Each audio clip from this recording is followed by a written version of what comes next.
আল্লাহ নবী জীবনে এমনও দিন গেছে, নবী আমার দুনিয়া জমিনে সিজদায় পড়েছে, আল্লাহ পাকের জন্য মাথাটা নত করে দিয়েছে। এইদিকে জালিম নিষ্ঠুর পাষাণ আবু জেল উতবা সাইবারা পচা দুম্বার ফুড়ি নিয়ে আল্লাহ নবীর পিঠে চাপিয়ে দিয়েছে। নবী পাক পারি দুম্বার ফুড়িকে তুলতে পারে না। একদিকে যেমন দুর্গন্ধ আর একদিকে তেমন ভারী, এইটাকে রাসূলুল্লাহ তুলতে পারে না। নবী আমার সিজদায় পড়ে গিয়ে আল্লাহ পাকে তাসবিহ পড়ে যাচ্ছে। খাতুনে জান্নাত দেখতে পেয়ে ছুটে এসে, ছোট্ট কলিজা টুকরি তখন ছোট ছিলেন, রাসূলুল্লাহ আব্বাজানের পিঠ থেকে ছোট্ট ছোট্ট নূরের হাত দিয়ে এমন করে পচা দুম্বার ফুড়িখানা নাপিয়ে দিচ্ছে। এ যুবকেরা, আজ চতুর্দিকে সন্ত্রাস গুলো ঠাট্টা আর কি করতে লেগেছে। আরে নবী পাকের জীবনে এমনও দিন গেছে, একটা দিন তো এমন অবস্থা হয়েছে, পচা ফুড়ি দুম্বা গুলো এত চাপিয়েছে পুরো রাসূলুল্লাহ ঢেকে গেছে, আর দেখা যায় না। হযরতে খাতুনে জান্নাত ফাতেমা জাহরা রাদিয়াল্লাহু তাআলা আনহা দেখতে লেগেছে চতুর্দিকে ঘিরে দুশমন গুলো ঠাট্টা আর কি করতে লেগেছে, রহস্য মজা করতে লেগেছে। ওই সময় খাতুনে জান্নাত বুঝতে পেরেছে এর ভেতরে নিশ্চয়ই আব্বা জান রয়েছে। এত কষ্ট করে ওই পচা দুর্গন্ধ দুম্বার ফুড়িগুলো খাতুনে জান্নাত তখন বাচ্চা ছিলেন, ছোট ছিলেন, কোন রকম ভাবে আব্বার পিঠ থেকে নাপিয়ে নাপিয়ে রাসূলুল্লাহকে বার করলে নবী পাকে নিঃশ্বাস নিতে বড় কষ্ট হচ্ছিল, চেহারাখানা লাল হয়ে গেছে। এই দৃশ্যটা দেখে খাতুনে জান্নাত আর থাকতে পারল না, ওই বাচ্চা বয়সে সিজদায় পড়ে গিয়ে আল্লাহ পাকের কাছে ফরিয়াদ করতে লেগেছে, হে আমার আল্লাহ, আমার আব্বাকে যারা এত কষ্ট দেয় আল্লাহ, আল্লাহ তাদের উপরে আপনি আযাব গজব দেন। যেই বদদুয়াটা করেছে আল্লাহ নবী খাতুনে জান্নাত বাচ্চার মুখে হাত দিয়ে বলে, মা রে, তুমি বদদুয়া করো না মা, তুমি আমার শরীরেরই অংশ মা, তোমার বদদুয়া আল্লাহ কবুল করে নেবে। আমি রাসূলুল্লাহ যাদের জন্য কেঁদে কেঁদে দোয়া চাই, যদি তুই বদদুয়া করো আল্লাহ এদেরকে আযাব গজব দিয়ে ধ্বংস করে দেবে। যেমন আদ জাতিকে মেরে দিয়েছে, সামুদ জাতিকে মেরে দিয়েছে, আল্লাহ এদেরকেও মেরে দেবে। এ আমার কলিজার টুকরি ফাতেমা রে, এরা যদি পরিবর্তন না হয়, আমি রাসূলুল্লাহর বিশ্বাস এদের ছেলে ছেলে ছেলে একদিন না একদিন পরিবর্তন হয়ে আমি নবী আমার দিনে ঝান্ডা ধরবে, কোরআনের পক্ষে থাকবে, ইসলামের পক্ষে থাকবে, কোরআন মানাবে, কোরআনিয়া মাদ্রাসা বানাবে, মসজিদ বানাবে, আল্লাহর বাণীকে মানুষের দরে দরে দরে পৌঁছে দিবার কাজ করবে। আরো জোরে বলুন সুবহান আল্লাহু আকবার। আল্লাহ নবী পৃথিবীর জমিনে যখন আসলেন, এই পৃথিবীটা অশান্তি দাবানলে জ্বলতেছিল। এই পৃথিবীর মানুষগুলো নিজেদের মা বাপ স্ত্রী স্বামী বলে কোনো রকম আত্মীয়তা সম্পর্ক ছিল না। এই পৃথিবীর জমিনে নারীগুলোকে জেন্ত জেন্ত হত্যা করে দেওয়া হতো। এই পৃথিবীর মানুষগুলো তাদের স্রষ্টা আল্লাহকে ভুলে গিয়ে নিজেরা নিজেদের মতো কাল্পনিক নকল নকল উপাসনা খোদা তৈরি করে, এবং তাদের নেতৃত্ব মক্কার জমিনে Abu jail Utba Saiba Abu Lahab Umayya বিভিন্ন নামের ব্যক্তিগুলো দিয়ে বেড়াতো।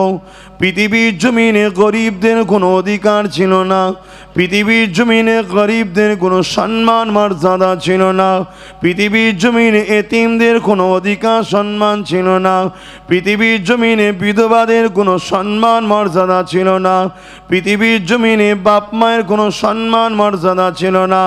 নিজের বাপ গুলো পর্যন্ত নিজের বেটি গুলোকে চেন্ত চেন্ত পুঁতে দিত। এই রকম ছিল পৃথিবীর অবস্থা। এমনকি তৎকালীন সময় যারা রাজা ছিল, শাসক ছিল, তারা তাদের প্রজাদের উপরে এমন ব্যবহার করতো যেন এগুলো সব কিনা খরিদ করা দাস দাসী। তাদের মেন্টালিটি ছিল।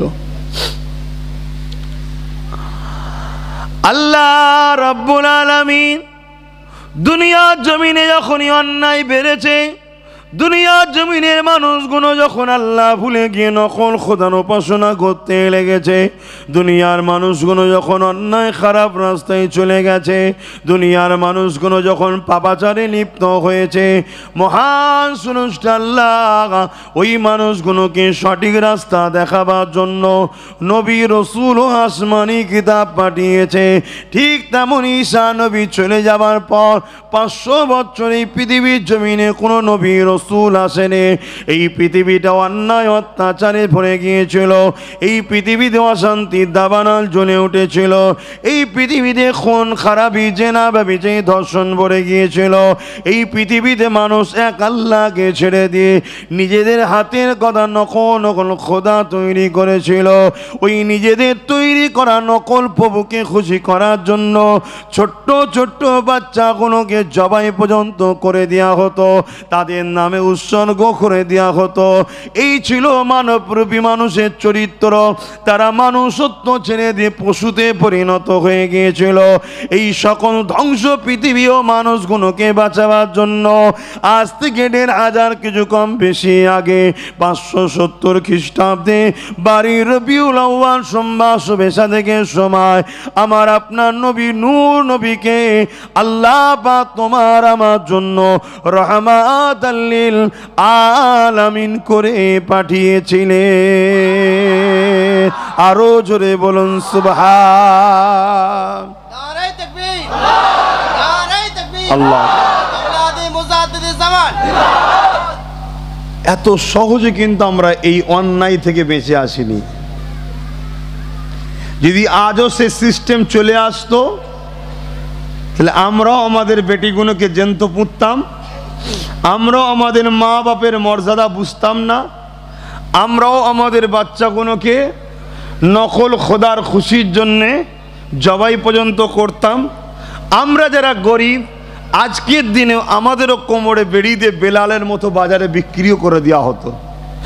আল্লাহ নবীর জীবনী দেখলে পাওয়া যায়, নবী আমার যখন বড় হলেন আল্লাহ বা হুকুম করে দিলেন, হাবিব এবারে কাজে লাগুন, যে জন্যে আপনাকে পাঠানো হয়েছে ওই কাজ আপনি শুরু করুন। নবী আমার মক্কা জমিনে একটা উঁচু জায়গাতে দাঁড়িয়ে গেলেন, এলাকার মানুষদিগকে ডাক দিতে লাগলেন, আমার এলাকার মানুষেরা, আমি মোহাম্মদ রসুল যদি বলি ওই যে দূরে পাহাড় দেখছো, ওই পাহাড়ের পিছন দিকে 10 সৈন্য আছে যারা তোমাদের ওপরে এখনই হামলা করবে। আমি রসুল্লাহ, আমি মোহাম্মদের কথা কি তোমরা মেনে নেবে? তারা এক কথাই বলেছিল, হ্যাঁ মেনে নেব। আল্লাহ নবী বলেছিলেন, তোমরা তো তা দেখনি কেন মানবে? তারা বলেছিল, মুহাম্মদ সাল্লাল্লাহু আলাইহি ওয়াসাল্লাম, তুমি ছোট থেকে আমাদের কাছে বড় হচ্ছ, জীবনে কোনোদিন তোমাকে মিথ্যা বলতে দেখিনি, কখনো অন্যায় করতে দেখিনি, কখনো জুলুম করতে দেখিনি, কাউকে আঘাত দিতে দেখিনি, কারো ক্ষতি চাও দেখিনি। কেনই বা তুমি আজকে আমাদের সঙ্গে বেকার বেকার কথা বলবে? যদি তুমি বলো এই পাহাড়ের ওই দিকে সৈন্য আছে, আমরা মেনে নেব, কেননা তুমি আলামিন, তুমি চির সত্যবাদী।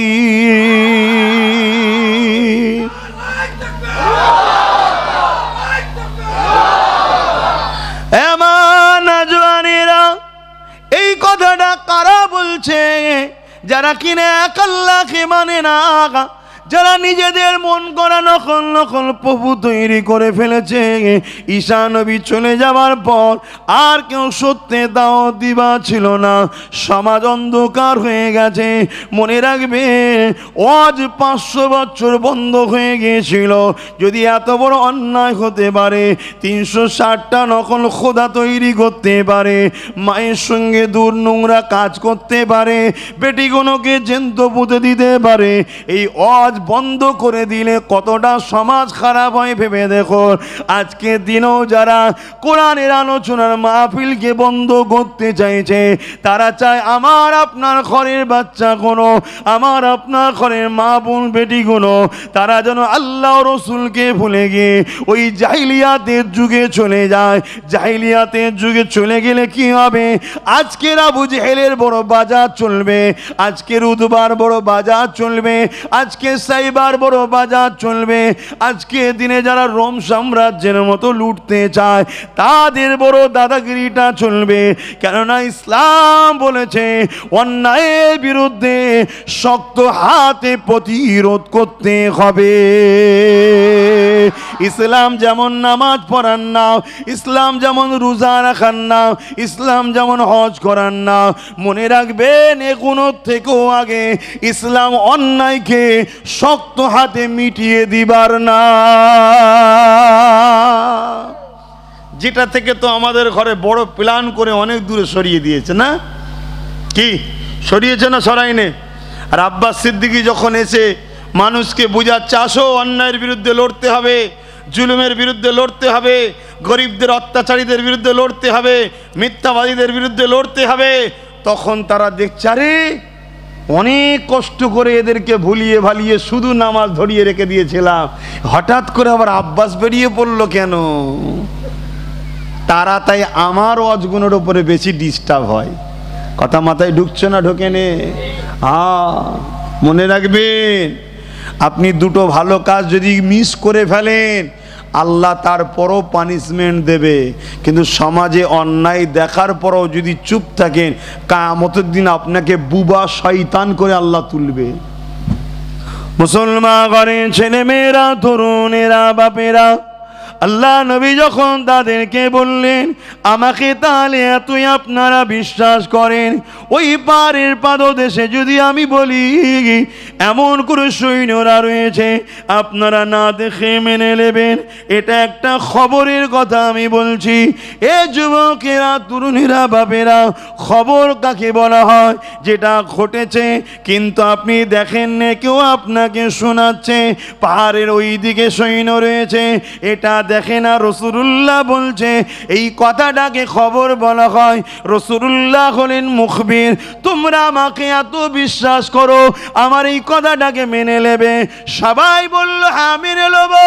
আল্লাহ নবী তখন বললেন লা ইলাহা ইল্লাল্লাহ আনা মুহাম্মাদুর রাসূলুল্লাহ।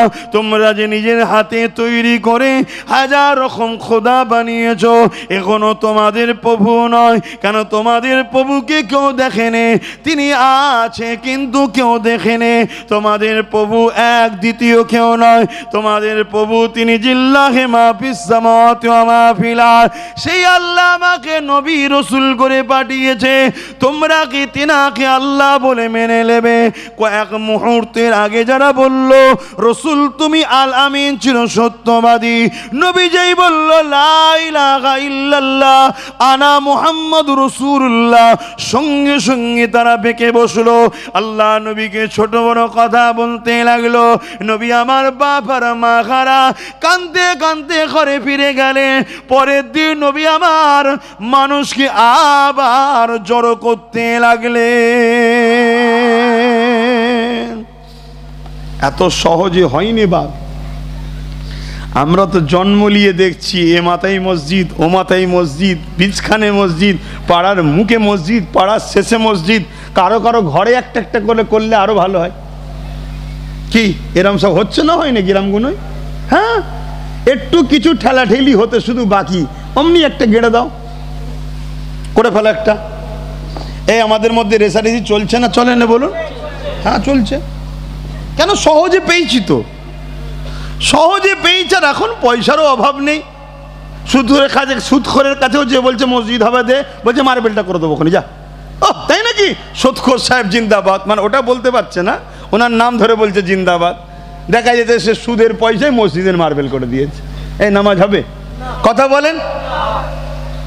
হদ্দ সেজদা দিয়েও হচ্ছে না, তাই তো এত দোয়াছেও কবুল হচ্ছে না, পেটের খাবারটাও খারাপ হয়ে গেছে। কি যে হবে আল্লাহ, তুমি বাঁচাও। কোন দুনিয়ায় পাঠালে খোদা? কোন টাইমে পাঠালে? তাহলে আমাদের যদি এই হাল হয়, এইগুলোর কি হবে একটু ভাবছেন? হ্যাঁ, তবুও তো আমার এই মুরব্বী বাপগুণ আমাদেরকে একটা ভালো জিনিস দিয়ে যাচ্ছে, আমরা নিজে হাতে গলা টিপে মেরে দিচ্ছি, ওটা আমাদের দোষ। যাক, তবু আমাদের বাচ্চা যারা ভালো কাজ করেছে না করেনি, কিন্তু আমরা আমাদের বাচ্চাগুলোকে কি দিয়ে যাব? হ্যাঁ, নকল ইসলাম এত দ্রুত বেরিয়ে গেছে, চাইনা চোটে ব্র্যান্ডেড কোম্পানিগুলো ভারতের বন্ধ হচ্ছে না, হয়নি? নকল ইসলামের এত দ্রুত, এত মিডিয়ায় প্রচার, এত বিজ্ঞাপনে প্রচার, এত সহযোগিতা, এত ফ্যাসিলিটি তারা দিচ্ছে, অরিজিনাল কোম্পানি পারছে না। শুনছেন না শোনেননি? কেন? তাদের টার্গেট ইসলাম থেকে আমাদেরকে সরাতে হবে। কেন সরাবে ভাই? কি করেছি আমরা? না, আমাদেরকে না সরালে তারা পৃথিবীর খোদা হতে পারছে না। তাদের যে লোক দুনিয়াকে আমাদের দাস দাসী বানাবো, আমাদের উপাসনা করাবো, আমরা যা চাইবো তাই। যেমন নমরুদ শখ করেছিল না যে আমি খোদা, বলেছিল না? বলেন। ইব্রাহিম নবী বলেছিল, আরে পাগল, আমার আল্লাহ মরাকে জেন্দা করে, জেন্দাকে মৃত্যু দেয়, তুই আবার খোদা হয়ে গেলি কেন? বলছে আমিও তো পারি। বলছে কেমন? দুটো জেলখানা থেকে আসামি নিয়ে এসছে। কত বড় মাতাল হলে এরকম কাজ করে দেখুন। দুটো জেলখানা থেকে আসামি নিয়ে এসছে, নিয়ে এসে বলছে তোমার কি? বলছে কালকে জামিন হবার কথা, একে মেরে দাও। তোমার কি? কালকে ফাঁসি হবার কথা, একে ছেড়ে দাও।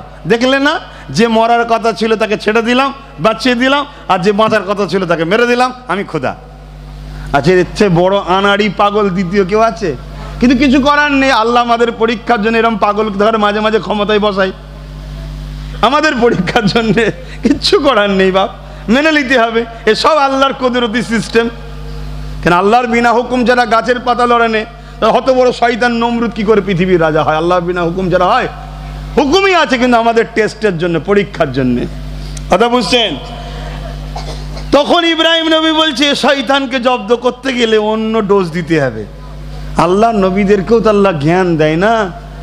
বলছে শোনো, আমার আল্লাহ পূব থেকে সূর্য তোলে, পশ্চিমে ডুবায়। আমার আল্লাহ পূব থেকে সূর্য তোলে, কোন দিকে ডোবে? পশ্চিমে ডোবে। তুমি যদি আল্লাহ হও, একবার পশ্চিম থেকে তুলে দেখাও। কেন আমার আল্লাহ একদিন পশ্চিম থেকেও তুলবে। ভাই, এ জায়গায় নমরুদের কি হবে দশা বুঝতে পেরেছেন? ব্যাস, তুমি ইব্রাহিম শুধু হুজ্জতি করছো, একে শাস্তি দাও, লাও, ক্ষমতার জোর। কথা বুঝে আসছে না? তা এইরকম দ্বারা সিচুয়েশন তৈরি করতার জন্য ইব্রাহিমের সন্তান যদি বেঁচে থাকে ইব্রাহিম নবী, তাহলে আজকে নমরুদদের ভুল দেখলেই তো যে ধরবে নাকি? এক কথা বলবেন তো নাকি? ভুল দেখলেই ধরবে না? ধরবে না? পৃথিবী বিখ্যাত একটা মহিলা জাদুঘর, তাকে জিজ্ঞেস করা হয়েছে, আপনারা হয়তো সোশ্যাল মিডিয়ায় দেখেছেন, যে তোমার জাদুর কাজ করো, বলো কোনো একটা সময় কারোর ওপরে জাদু করতে গিয়ে তোমার কি কোনো সমস্যা, কখনো বিপদ বা করতে অসুবিধে বাধা হয়েছে? তখন সেই জাদুকর বলছে হ্যাঁ, একবার না একাধিকবার হয়েছে। কি? আমার ওই জাদুর শয়তানকে যখন ছাড়ি, সেই শয়তান মাথা হ্যাট করে ফিরে আসে কাদের কাছে? বলছে যারা মুসলিম যুবক রাত্রিরে আল্লাহকে সেজদায় মাথা নত করে, তাদের কাছে আমার জাদু ব্যাঁকে ফিরে এসেছে। বলুন সুবহানাল্লাহ। আরো জোরে বলা যাবে না? রিসেন্টের কথা বলছি, রিসেন্ট। তাহলে এখনো আল্লাহ সাহায্য করছে না করে রে? তাহলে আমার যুবকরা রাত্রিরে আল্লাহকে সেজদা দাও। দুনিয়া ঘুমাবে, তুমি ওঠো, উজু করো, মাথাটা নত করে তোমার মালিককে ডাকো। আল্লাহ, কেউ শুনবে না, আর কেউ নেই তখন, সব ঘুমোচ্ছে। তুমি ডাকো আল্লাহ, তুমি একবার ডাকবে আর তোমার মালিক সাড়া দেবে কবার? 10 বার সাড়া দেবে। জোরে বলুন সুবহানাল্লাহ। আবার বলো আল্লাহ, তিনি আবার বলবে লব্বাইকা, এ আমার বান্দা আমি হাজির আছি, কি চাস বল। লব্বাইক, আমি হাজির আছি, কি চাস বল। লব্বাইক, আমি হাজির আছি, কি চাস বল। 10 বার বলবে। জোরে বলুন সুবহানাল্লাহ। আবার ডাকো, আবার 10 বার। ঘরে যদি বাপ মাকে বেশি ডাকি, বাপ মা বিরক্ত হয়ে যায়, রাগ করে বলে আরে বল না কি বলছিস, কেন বারবার ডাকছিস? কিন্তু আমার রহমান, আমার মালিক, আমার আল্লাহ, আমাদের আল্লাহ, আমাদের আল্লাহ যত ডাকো তত খুশি হয়, প্রত্যেকবারে 10টা, এক পার অক্ষরে 10টা, 40টা করে নেকি দেয়। জোরে বলুন সুবহানাল্লাহ, আরো জোরে বলুন সুবহানাল্লাহ, নারে দিবে। আসো আমার ভাইরা, তোমাকে আমাকে দেখে তোমার আমার ভবিষ্যৎ গুলো শিখবে। আল্লাহ নবী জীবনে এমনও দিন গেছে, নবী আমার দুনিয়া জমিনে সিজদায় পড়েছে, আল্লাহ পাকের জন্য মাথাটা নত করে দিয়েছে। এইদিকে জালিম নিষ্ঠুর পাষাণ আবু জেল উতবা সাইবারা পচা দুম্বার ফুড়ি নিয়ে আল্লাহ নবীর পিঠে চাপিয়ে দিয়েছে। নবী পাপ পারি দুম্বার ফুড়িকে তুলতে পারে না। একদিকে যেমন দুর্গন্ধ, আর একদিকে তেমন ভারী, এইটাকে রাসূলুল্লাহ তুলতে পারে না। নবী আমার সিজদায় পড়ে গিয়ে আল্লাহ পাকে তাসবিহ পড়ে যাচ্ছে। খাতুনে জান্নাত দেখতে পেয়ে ছুটে এসে, ছোট্ট কলিজা টুকরি তখন ছোট ছিলেন, রাসূলুল্লাহ আব্বাজানের পিঠ থেকে ছোট্ট ছোট্ট নূরের হাত দিয়ে এমন করে পচা দুম্বার ভুঁড়িখানা নাপিয়ে দিচ্ছে। এ যুবকেরা, আজ চতুর্দিকে সন্ত্রাস গুলো ঠাট্টা আর কি করতে লেগেছে। আরে নবী পাকের জীবনে এমনও দিন গেছে, একটা দিন তো এমন অবস্থা হয়েছে, পচা ভুঁড়ি দুম্বা গুলো এত চাপিয়েছে, পুরো রাসূলুল্লাহ ঢেকে গেছে, আর দেখা যায় না। হযরতে খাতুনে জান্নাত ফাতেমা জাহরা রাদিয়াল্লাহু তাআলা আনহা দেখতে লেগেছে চতুর্দিকে ঘিরে দুশমন গুলো ঠাট্টা আর কি করতে লেগেছে, রহস্য মজা করতে লেগেছে। ওই সময় খাতুনে জান্নাত বুঝতে পেরেছে এর ভেতরে নিশ্চয়ই আব্বা জান রয়েছে। এত কষ্ট করে ওই পচা দুর্গন্ধ দুম্বার ফুড়িগুলো খাতুনে জান্নাত তখন বাচ্চা ছিলেন, ছোট ছিলেন, কোন রকম ভাবে আব্বার পিঠ থেকে নাপিয়ে রাসূলুল্লাহকে বার করলে নবী পাকে নিঃশ্বাস নিতে বড় কষ্ট হচ্ছিল, চেহারাখানা লাল হয়ে গেছে। এই দৃশ্যটা দেখে খাতুনে জান্নাত থাকতে পারল না, ওই বাচ্চা বয়সে সিজদায় পড়ে গিয়ে আল্লাহ পাকের কাছে ফরিয়াদ করতে লেগেছে, এ আমার আল্লাহ, আমার আব্বাকে যারা এত কষ্ট দেয় আল্লাহ, আল্লাহ তাদের উপরে আপনি আযাব গজব দেয়। যেই বদদুয়াটা করেছে আল্লাহ নবী খাতুনে জান্নাত বাচ্চার মুখে হাত দিয়ে বলে, মা রে, তুমি বদদুয়া করো না মা, তুমি আমার শরীরেরই অংশ মা, তোমার বদদুয়া আল্লাহ কবুল করে নেবে।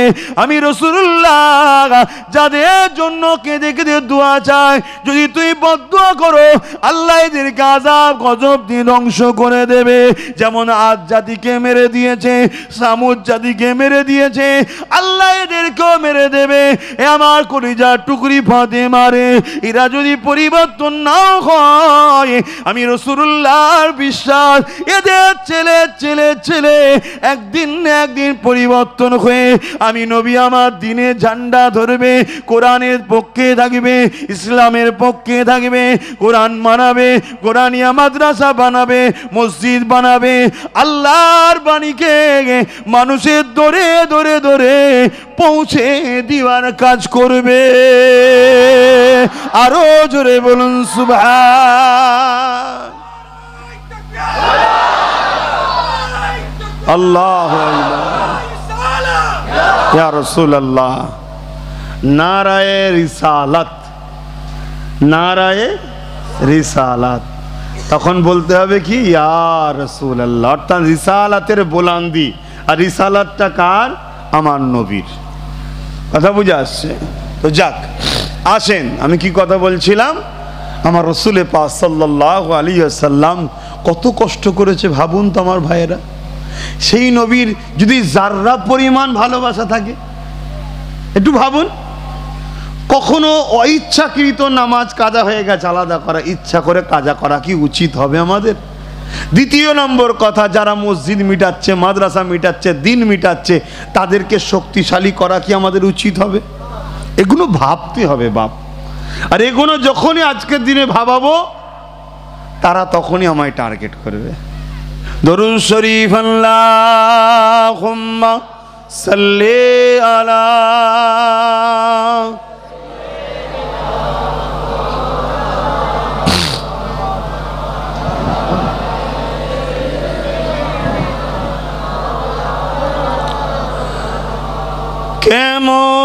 করে ডাকবো তোমায়,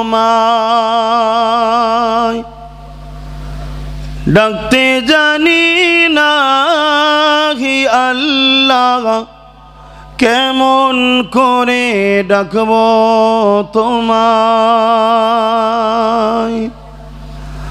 হাবিব কান্দে উম্মত বলে, হুসাইন কান্দে কারবালাতে,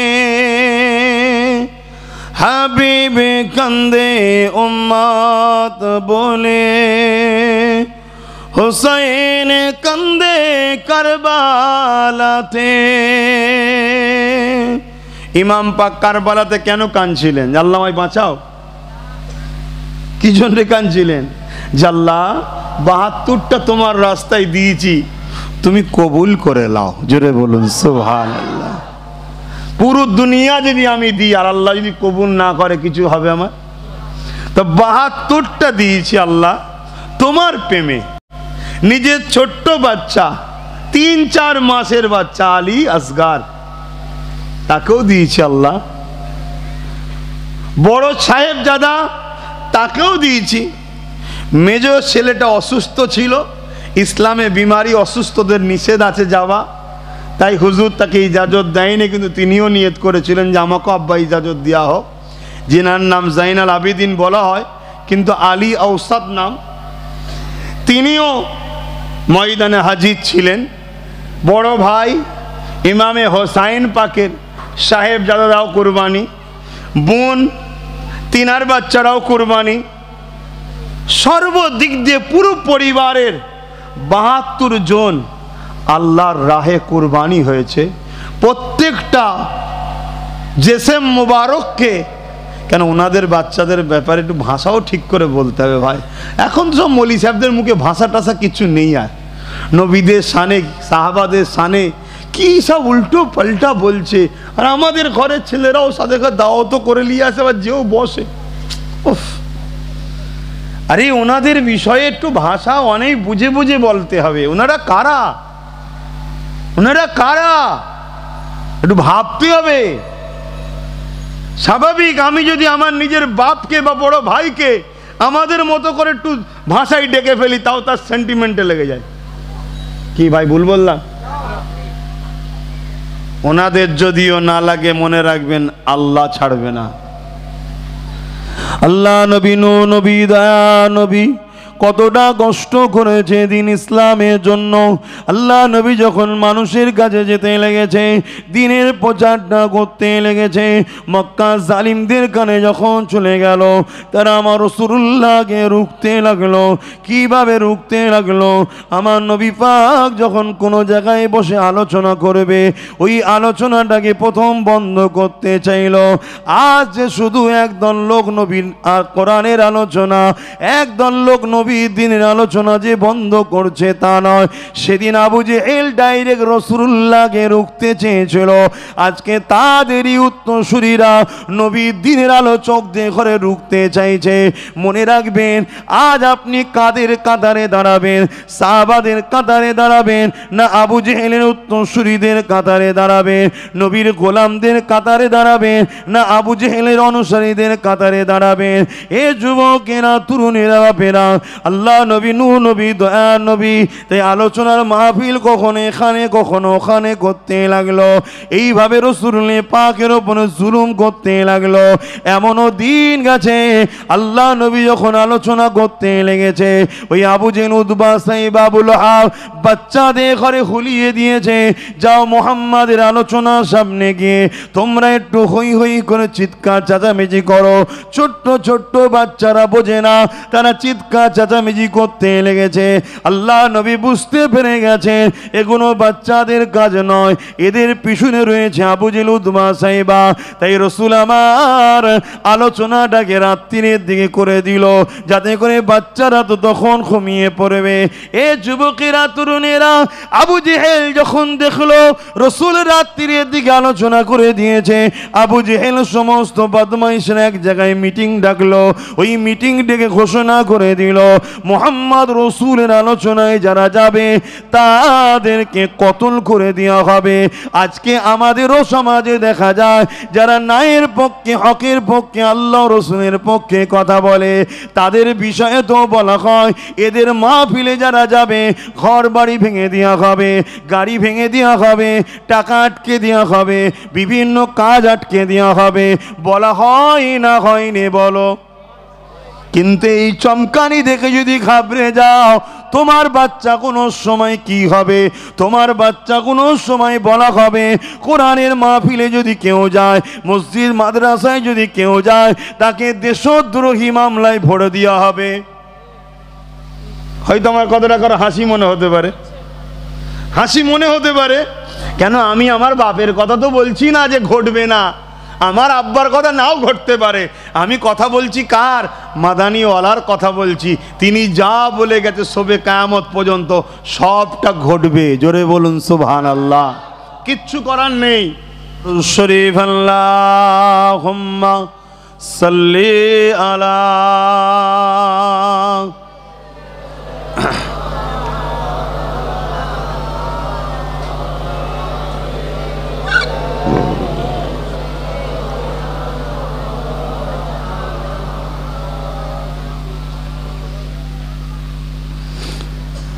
বারে বারে ভাবি একা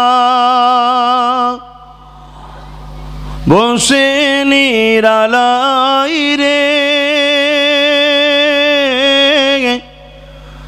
পাখি হলে উড়ে যেতাম সোনার মদিনায় রে, সোনার মদিনায় রে। বুলবুলিরা কোথা যাও, উড়ে যাও কোথায় রে, আমার সালাম পৌঁছে দিও নবীজি রোজায় রে, নবীজি রোজায় রে। বারে বারে ভাবি একা বসে নিরালাই রে, পাখি হলে উড়ে যেতাম সোনার মদিনায় রে, সোনার মদিনায় রে। রহম করো ও গো আল্লাহ, ও হিদায়াময় রে,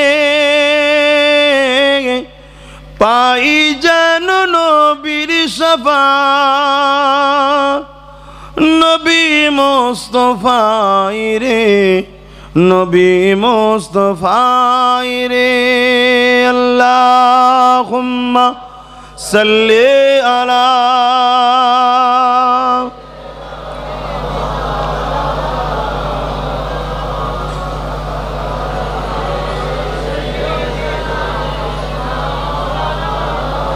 আমার আব্বাজানেরা, ভাইয়েরা, মায়েরা, বোনেরা, এ দুনিয়া দুদিনের বাপ ভাই, মা বোন, এ দুনিয়া বড় পরীক্ষার জায়গা, লোভের জায়গা। এ দুনিয়ায় যদি আজ তুমি আমি না ফিরে আসি, সঠিক রাস্তায় না চলি, আমার কথা মিলিয়ে নেবেন, আমি বেঁচে থাকি চাই না থাকি, কথা কিন্তু রয়ে যাবে। আমার আপনার বাচ্চাদের দুর্দশা খুব খারাপ হবে। মুসলমান ঘরের ছেলে মেয়েরা, তরুণেরা, এ নবী পাকের প্রেমিকেরা, আমার রাসূলুল্লাহ বড় কষ্ট করে দিন প্রচার করেছে। মক্কা জমিনে যখন ন্যায়ের কথা বলতে লেগেছে, আল্লাহ নবীর উপরে নানা দিক দিয়ে জুলুম হয়েছে, অত্যাচার হয়েছে। এমনও দিন গেছে আল্লাহ নবীকে পাহাড়ে গিয়ে জীবন যাপন করতে হয়েছে, পাহাড়ের গাছের পাতা ফল মূল খেয়ে দিন রাত কাটাতে হয়েছে। আর রাত্রিরে গোপনে গোপনে মানুষের বাড়ি বাড়ি দুয়ারে দুয়ারে গিয়ে লা ইলাহা ইল্লাল্লাহ আনা মুহাম্মাদুর রাসূলুল্লাহ, লা ইলাহা ইল্লাল্লাহ আনা মুহাম্মাদুর রাসূলুল্লাহ, এক কথায় দিনের মেসেজ দিতে হয়েছে। জুলুম করো না, অন্যায় করো না, মিথ্যা বলো না, জালিমদের সাথ দিও না, অত্যাচারীদেরকে সহযোগিতা করো না।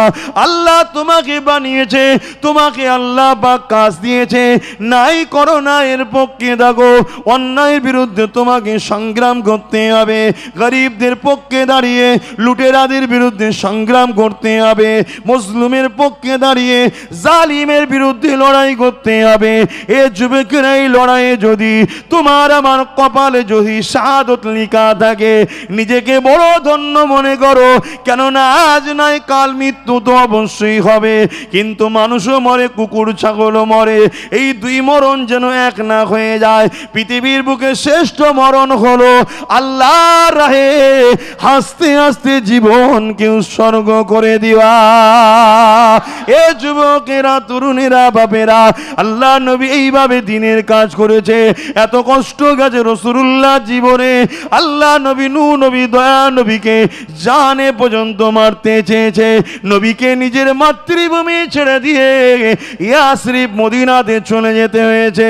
আজকে সেই নবীর উম্মত হয়ে যদি রাসূলুল্লাহ দিনের মাহফিল করতে গিয়ে যদি গ্রাম ছাড়া হয়ে তোমাকে চলে যেতে হয়, শান্ত দাও মনকে।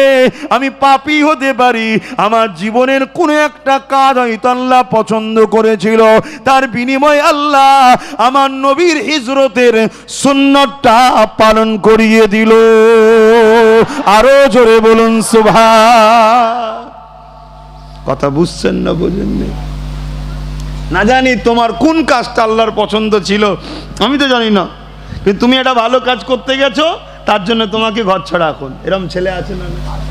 আর এটাও মনে রেখে দিও, কার কোন দিক দিয়ে আল্লাহ জান্নাত দেবে আল্লাহ ছাড়া কেউ জানে না, আল্লাহ ছাড়া কেউ জানে না, এটা মনে রাখবে।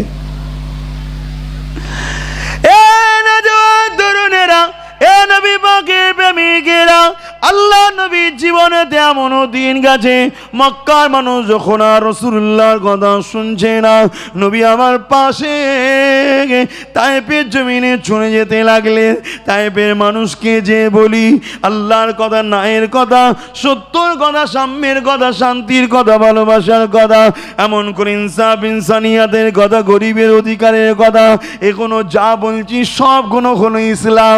তাই তো যখন হক কথা বলি, জালিমদের মনে হয় যে আব্বাস সিদ্দিকী নামাজ রোজা না বলে এগুলো কেন বলে, ওরা মনে করে আমি ইসলামের বাইরে বলছি। কথা বুঝছেন না? বোঝেন? এটা কি সত্য না? ওরা জানে ইসলামের কথাই বলছে, কিন্তু আমাদের ঘরে শুধু নামাজ দাঁড়ি টুপিটা ধরিয়ে শিখেছিল। এতদিন ধরে এইটাই তো পেয়েছি আমরা, নামাজ দাঁড়ি টুপি মসজিদ, আর কিছু নেই ইসলামে। আরে এটা অনেক পরে, এটা মেরাজ থেকে রসুল নিয়ে এসেছে, তার আগে রসুল এটা করেছে। সমাজে অসহায়কে হাসিয়েছে, গরিবকে হাসিয়েছে, এতিমকে হাসিয়েছে, চোখের পানি মুছেছে, বিধবাকে অধিকার দিয়েছে, নারীগুলো জ্যান্ত পুঁতে দেওয়া হয়েছে, বন্ধ করেছে।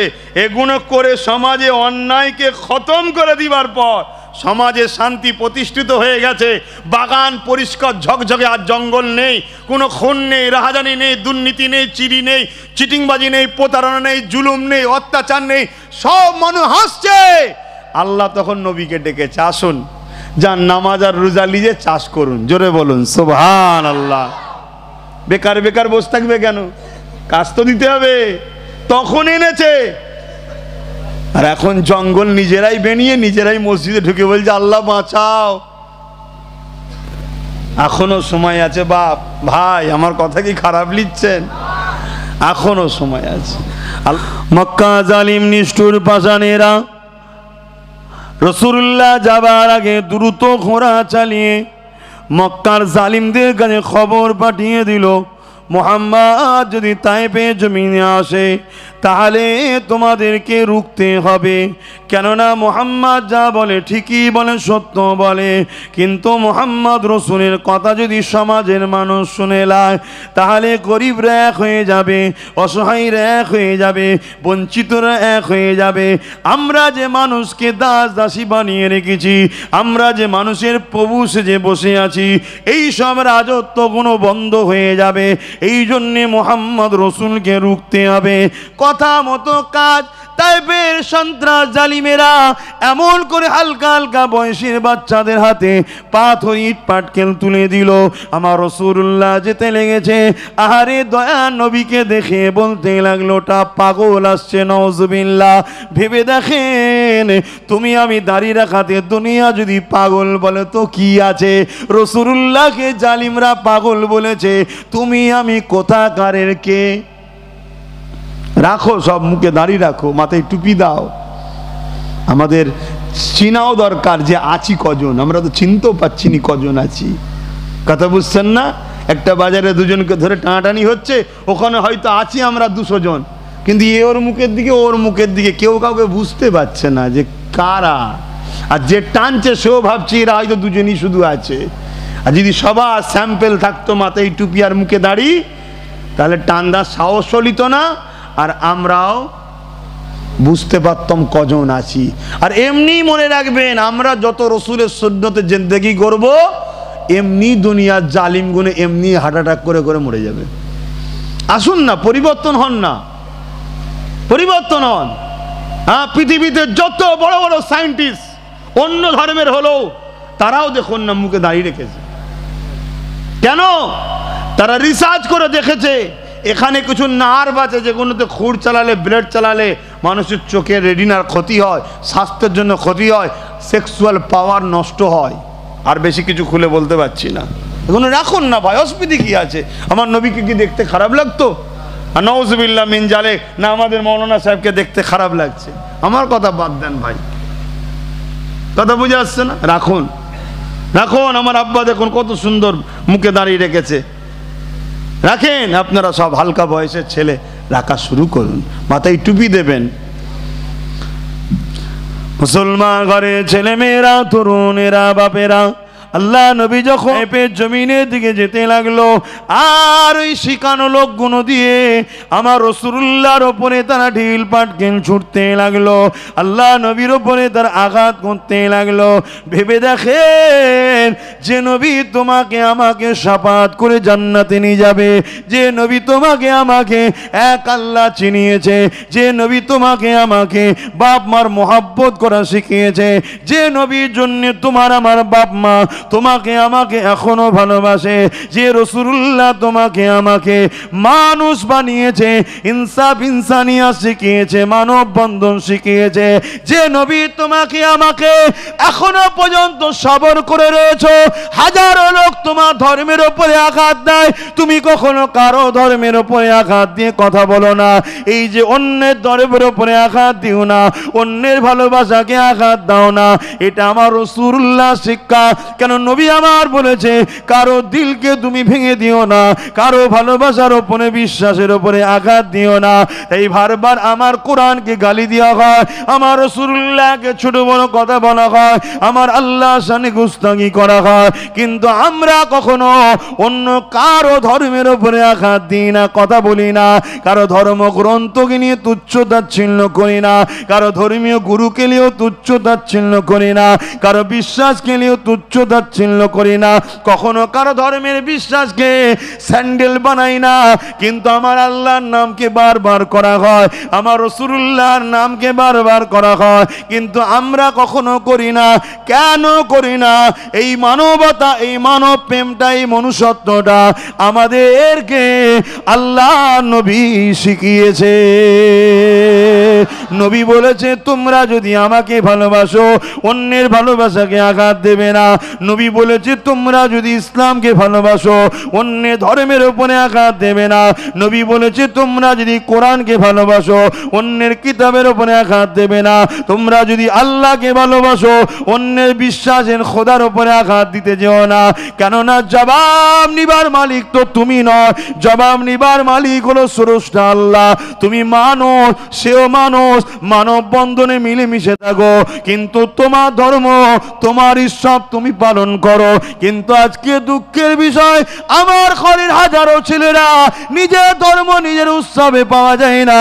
যেখানে যেতে রাসূলুল্লাহ নিষেধ করেছে সেই জায়গায় আমাদের ছেলেরা চলে যায়। আর এই দুনিয়ার চোখের নেশার জন্য, চোখের খিদের জন্য, অন্তরের একটু নিশা শান্তির জন্য তুমি জানো তুমি কোন জায়গায় চলে যাচ্ছ।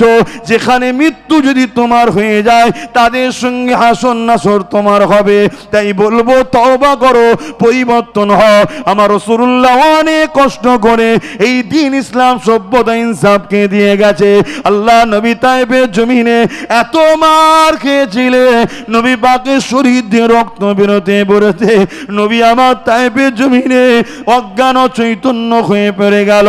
জালিমদের সরদার গুণ এসে নবী পাকের নাকে হাত দিয়ে দেখছে আমার রাসূলুল্লাহ মারা গেছে না জীবিত আছে। এই অবস্থায় তারা আমার রাসূলুল্লাহর উপরে আবার আঘাত দিল। আহারে দয়া নবী অজ্ঞানে পড়ে রইলেন। আল্লাহর ফেরেশতারা কাঁদতে লাগলো। আল্লাহর ফেরেশতারা দুনিয়া জমিনে দুটো কাজ দেখে বড় কেঁদেছিল। দুটো কাজ দেখে একটা কাজ হলো আমার রাসূলুল্লাহর উপরে যখন তায়েফের জমিনে আঘাত হয়েছিল আল্লাহর ফেরেশতারাও তখন কেঁদেছিল। এ যুবকেরা, মায়েরা, বোনেরা, বাপেরা, এত কষ্ট করার পর দিন ইসলাম কায়েম হয়েছে, তুমি যদি নিজের ক্ষতি করো আল্লাহর কাছে কাঁদো, আল্লাহ মাফ করে দেবে। কিন্তু তোমার কথা দ্বারা, তোমার হাত দ্বারা তুমি ডাইরেক্ট না হলো তোমার সাপোর্ট করা লিডার দ্বারা যদি ইসলামের ক্ষতি হয় আল্লাহ কিন্তু তোমাকে ছেড়ে দেবে না, এটা মনে রাখবে। তাই বলে যাব এমন কোন কাজ করে ফেলবে না যেটা ইসলামের জন্য বড় ক্ষতির কারণ হয়ে যাবে। নিজের ক্ষতি, যেমন নামাজ কাজা করেছো নিজের ক্ষতি, রোজা কাজা করেছো নিজের ক্ষতি, হজ করো না মালদার নিজের ক্ষতি। আল্লাহ চাইলে মাফ করে দিতে পারে, তওবা করলে ক্ষমাও করে দিতে পারে।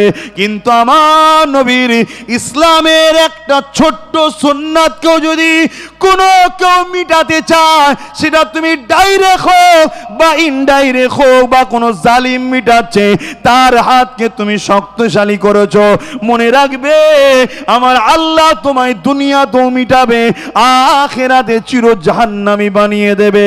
কারণ আমাদের কাছে রাসূলুল্লাহর একটা সুন্নাত বুঝাবার জন্য বলছি, খাবার সময় দস্তখান বিছিয়ে খাওয়া, এটাও রাসূলুল্লাহ সুন্নাত।